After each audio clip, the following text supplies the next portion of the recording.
É criança correndo, barulho, gente conversando, celular tocando, roupa indecente, fofoca, inveja. Uma coisa você vai ter que concordar comigo: se todo crente bebesse em casa a quantidade de água que ele bebe na igreja, ninguém teria problema de rins. O que a gente realmente precisa entender é que o culto é feito para Deus, não é para o homem. Hoje em dia, pastores, pregadores, grupos de louvor passam a semana inteira se esforçando ao máximo para fazer músicas que agradem o homem, para fazer pregações que agradem o homem. Os pregadores pensam: não, eu não posso falar sobre fornicação porque é um tema delicado, porque hoje nós sabemos que os jovens estão tendo um namoro totalmente pervertido e fora dos padrões de Deus. Não, eu não posso falar sobre adultério porque o irmãozinho está adulterando com a outra irmã, e se eu falar vai acabar criando uma situação difícil e eles podem até sair da igreja. Não, eu não posso falar sobre reverência na casa de Deus porque os filhos do diácono são as crianças que mais fazem bagunça dentro da igreja. Gente, isso é muito triste. O adultério está dentro da igreja, a fornicação está dentro da igreja,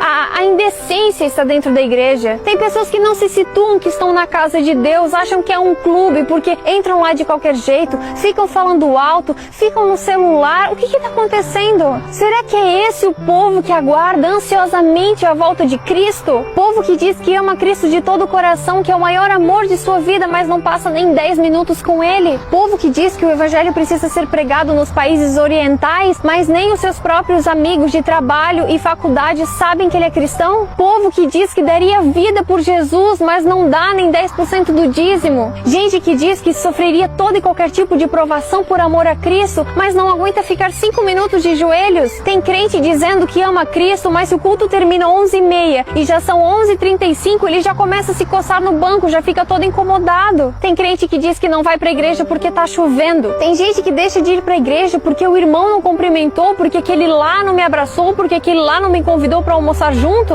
Gente, são tudo desculpas. Quem é cristão de verdade vai até a cruz por Cristo. Quem realmente ama Jesus, independente se a igreja tá cheia, se a igreja tá vazia, se a igreja tem bancos estofados ou se tem que sentar no chão, ele vai continuar ali porque ele ama aquele que um dia morreu na cruz para o salvar. Tem muito cristão dando desculpa esfarrapada para Deus, como se ele acreditasse nas nossas mentiras e não conhecesse a intenção do coração. Cristão de verdade, se ele tá em cima, se ele tá embaixo, se ele venceu, se ele perdeu, se ele tá bem, se ele tá mal, ele adora. Porque cristão de verdade tem plena consciência de que o nosso lar não é aqui. O que nós temos que entender é que o inimigo, ele está empenhado em fazer o possível e o impossível para tirar toda e qualquer pessoa de dentro da presença de Deus. Porque ele sabe que um cristão de joelhos coloca um exército do diabo no chão. Tudo é para Deus, o culto é para Deus, o louvor é para Deus, a nossa ida na igreja não é para receber, não é para sentar no banco e pensar: o que a igreja vai me oferecer hoje? Não, você tá ali porque você é um adorador, você é um servo. Tem muito crente querendo ser servido, sendo que nem Cristo veio para essa terra para ser servido, mas ele serviu e deu a sua vida em resgate por muitos. Deus está chamando uma geração de cristãos que realmente coloquem no coração esse senso de urgência de que a gente precisa mudar. O número de cristãos cresce assustadoramente cada dia mais e parece que quanto mais cresce, mais nós nos acomodamos, mais nós tratamos as coisas com um descuido. Nós precisamos entender que igreja não é um clube. A gente não pode ir com qualquer roupa, falar qualquer coisa, se comportar de qualquer maneira e fazer as coisas